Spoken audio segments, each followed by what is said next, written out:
live stream. This is day 2, and my day 2 is going to be different from day 1 because I'm not doing consecutive days, and I know I've got travel coming up, but in this day 2 video of a live stream that I'm putting together, in this one, we're going to walk through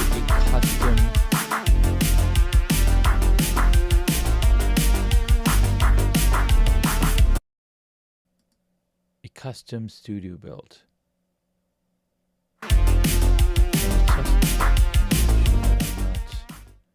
Overpowering the audio. Okay, I'm not playing double sounds, so okay.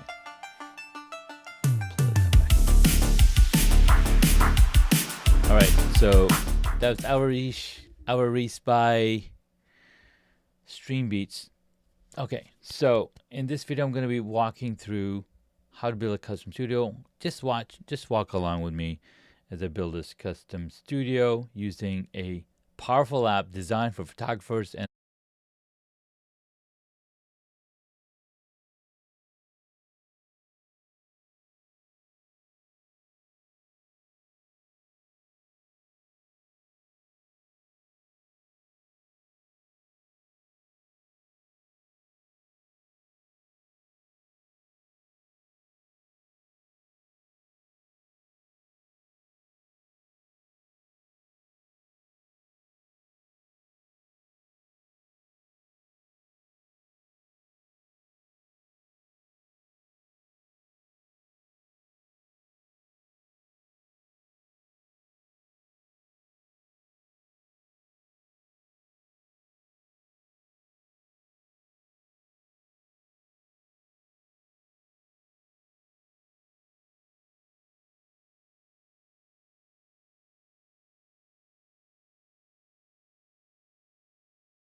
And of course I'm on mute. Like, why wouldn't I be on mute?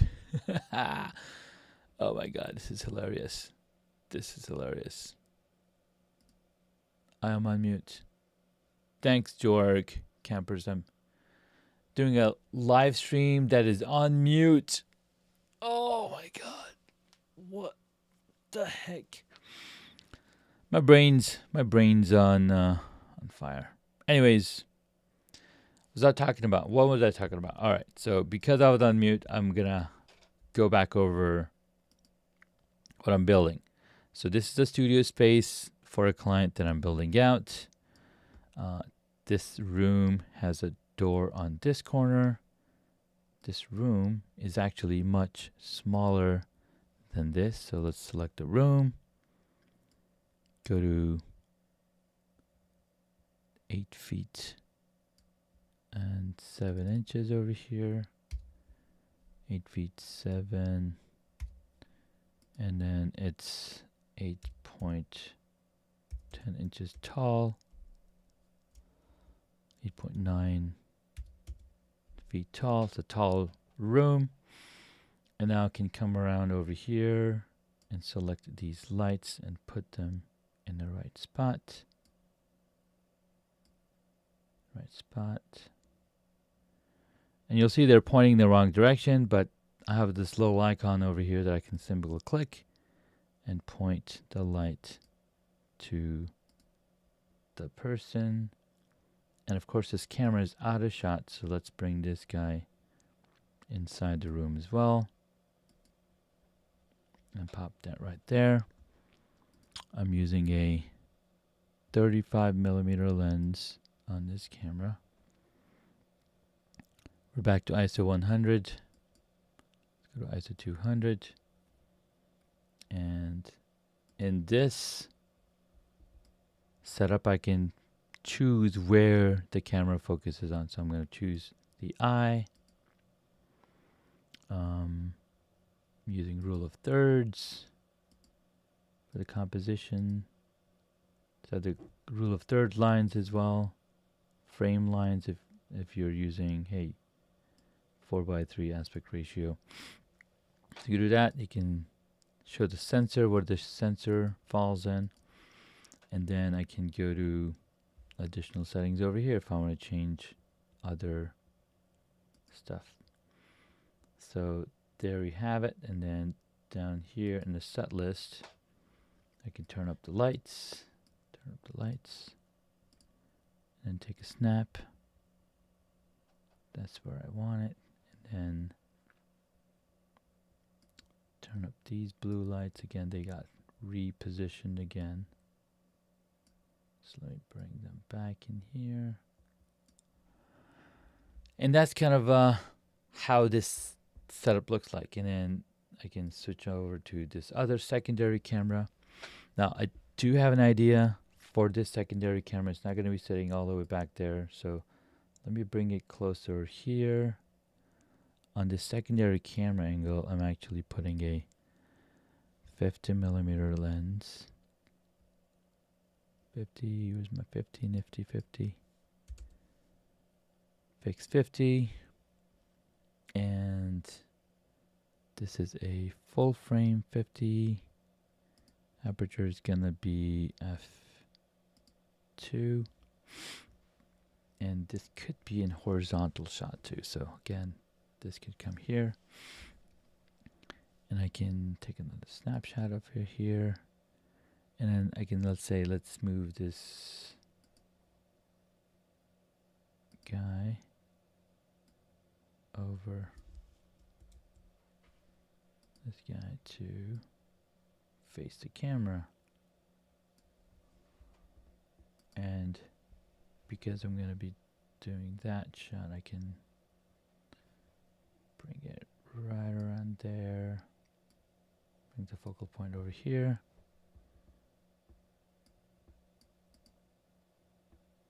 And then I can show more of the shot.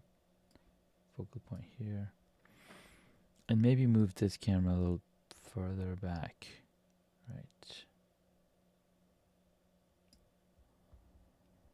I don't want to see this in the shot. So there that is. And then I wanted to bring in a green screen. And I can simply bring in a picture wall over here. Rotate it. It's too high. I don't know why it's so high. Let's, dude, drop it down. So it's drop down. What's going on?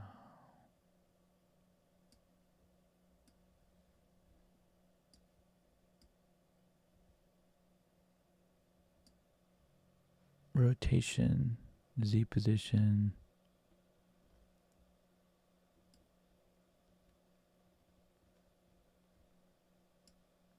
There we go. So now I can bring it down.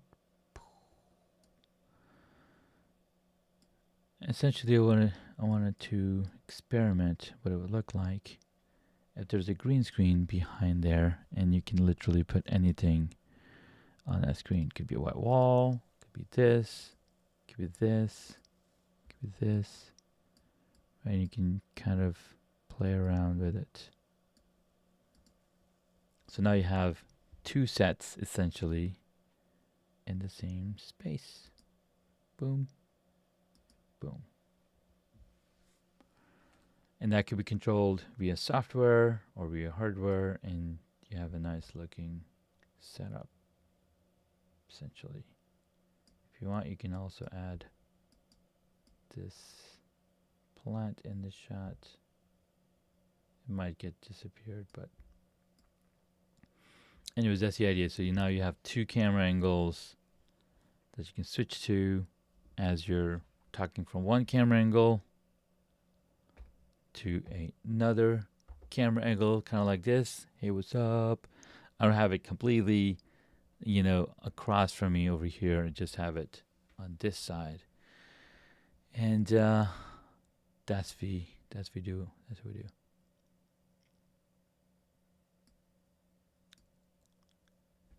Hey, I got people, my guy. Hey, Brian. Thanks, brother. Good to see you. And George says, that happened to me.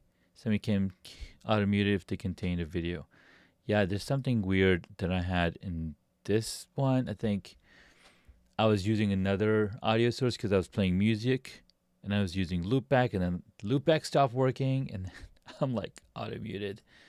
So no problem. Love seeing you.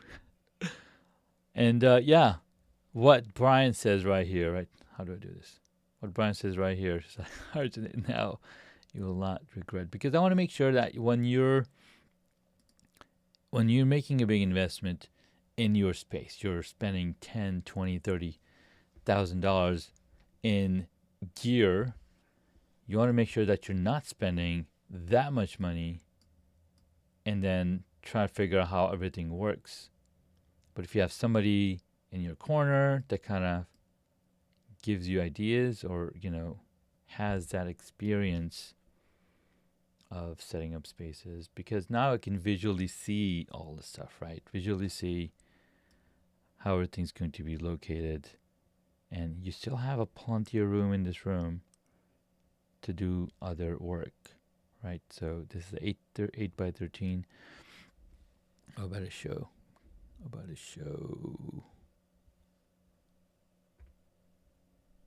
Right, it's a small room. Wonder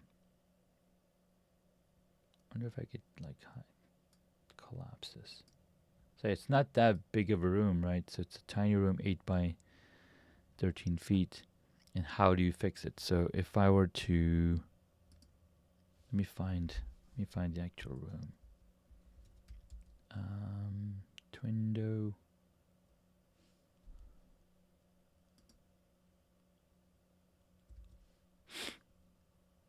I had it here, right here. Hold on. Talk amongst yourself on the chat. Hey, Brian. George, thank you so much for letting me know that I was on mute. Recording all this stuff on mute is not fun. So let me do this. Let me switch out to another scene. Preview.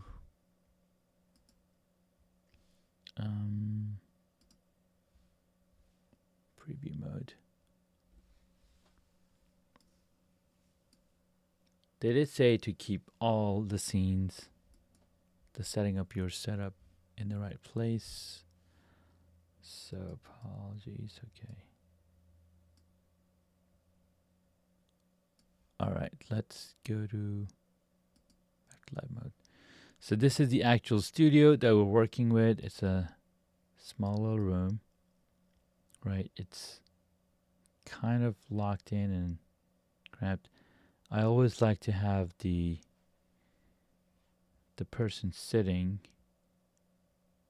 across from that window. So again, I took all of those dimensions into place, and I've got the right things in the right place, and I can see that there's a big air conditioning right here, right? So we want to make sure that we put that air conditioning in our shot too, so that we are, what's that word? We can account for it. So if these bookshelves are too high, then I would have to put them in a different place. And one of the reasons why I like to sit from looking at the door, because you don't want to have your back to the door, right? You want to have your front to the door so you can actually see, hey, who's coming in the door.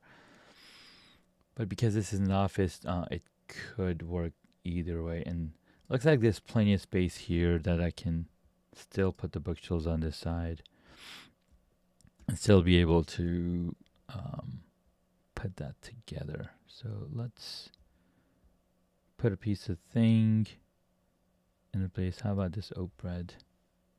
It's going to be really tiny. I can hopefully increase the size of this oak bread as a example for where the AC might be. Just going to pop it right here. Might be a little lower. And then switch back to this shot. And then switch the camera to this one. Yep. So yeah, that oak bread is clear and out of the shot. So I think we should be fine with putting those putting the bookshelves on that wall. Right. It should be fine. So there we have it. How you set up a space using Satellite. It's a powerful software. And again, I'm going to show you what the room currently looks like. Is it this one? Yep, this is what the room currently looks like. And how I'm designing it based on the dimensions that I have. What's cool is that the software that I shared, that I'm looking at, is designed to do so much good stuff, right? So what it's giving me, I'm going to load up another lighting setup from the community. So they have a community in here. In this community, I can look at other examples and then load that example into my studio space and kind of look around and walk around. Hey, what are they doing in their space? How big of a room are they using? This is a small room. They've kind of designed this background to give you an idea of, hey, this is what a room would actually look like. How many things are they putting in to block the shot, right? What lens are they using on this camera? 75mm lens. And this is the shot that you're getting from that lens, right? And you can see the outside window. You can see all of these things. So that's the idea with this app, right? It gives you tons of ideas and how much space you actually need to put the lens. But because And if I should switch back to this shot, this scene, because they have a massive room, they have a massive studio space that they can play with. You know, they've got different walls going here. They've created that space in here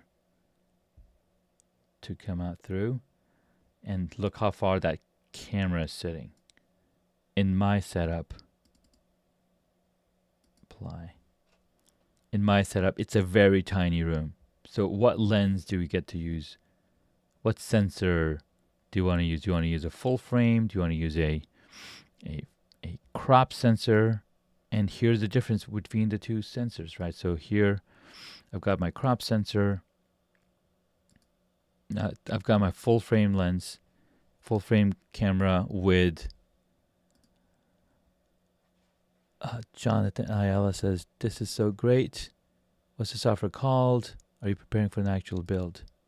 Jonathan, yes, absolutely. This software is called Set-A-Light by, I can't remember what the name of the company is, but I will go to that URL real quick so you kind of get an idea of where that place is. Set-A-Light. Yep, but it's by Elixir.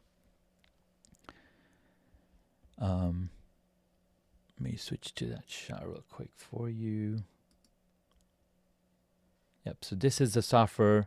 With their version 3, they have actually added cinematography, so you can move with your camera. You can move your things around, set up your entire space, where the camera angles are, right? So this is their software. It's really cool.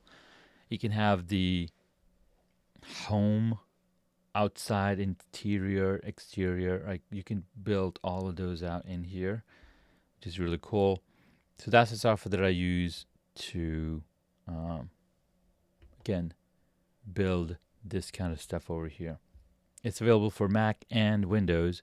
It's got a little Elixir Set-A-Light, and let's see if I can drop this in the comments. Yep, there we go. Boom.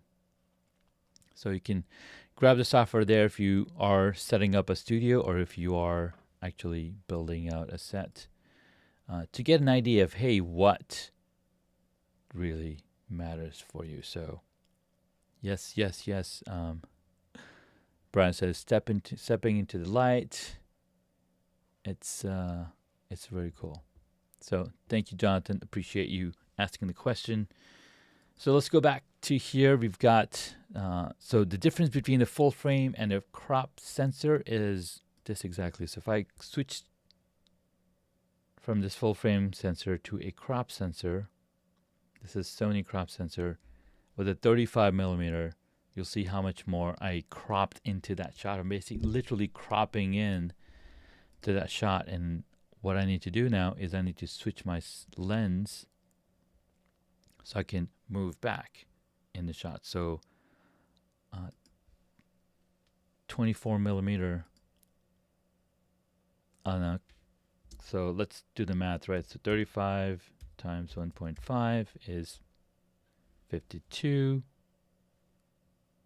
Yeah, it was basically giving me 52, but if I go to 24 times 1.5, 36. So this is very close. A crop sensor with a 24 millimeter lens is going to be similar to a full frame and a 35 millimeter lens. Right, so very similar, just probably a millimeter shy. And then for that millimeter, you can just adjust to be the camera to be closer or further.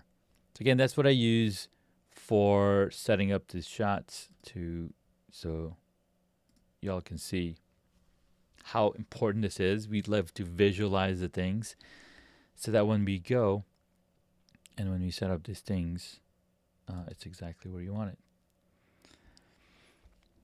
So there we have it. How to set up a custom studio without spending the bucks of actual gear. Just makes it so much easier.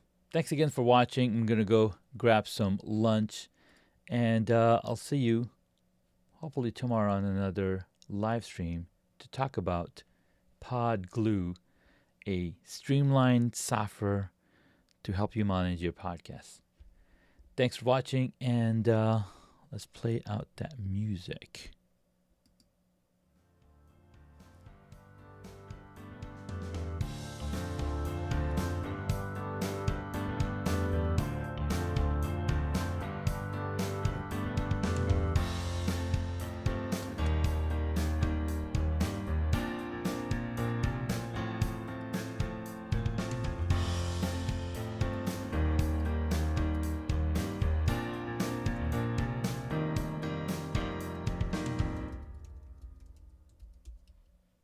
And of course, check out my podcast at hacksandhobbies.com. We'll see you in the next one.